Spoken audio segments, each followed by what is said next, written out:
ఆగండి, nuclear bomb ని కనిపెట్టింది అమెరికా కాదంటే నమ్ముతారా?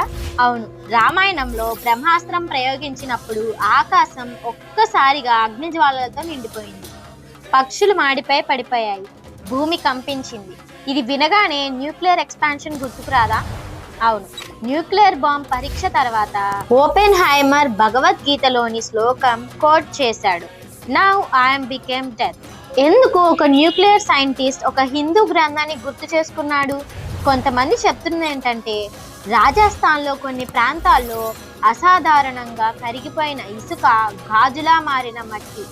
అంత వేడి సాధారణ యుద్ధంతో వస్తుందా, లేక మరేదైనా జరిగిందా?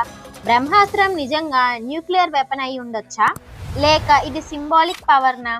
కానీ ఒక విషయం మాత్రం క్లియర్, మన పురాణాలు సింపుల్ స్టోరీస్ అయితే కావు. మన గతం మనం అనుకున్న దానికంటే చాలా అడ్వాన్స్డ్ అయి ఉండొచ్చు. మీకు కూడా గూస్ బంప్స్ వస్తే ఇప్పుడే రామాయణం ట్రూ అని టైప్ చేయండి. పార్ట్ 4లో రావణుడు 10 తలలు అసలు సీక్రెట్ చెప్తా. మిస్ అవ్వకుండా ఉండాలంటే మా ఛానల్ వెంటనే సబ్స్క్రైబ్ చేసుకొని ఈ వీడియోని షేర్ చేయండి. Thanks for watching.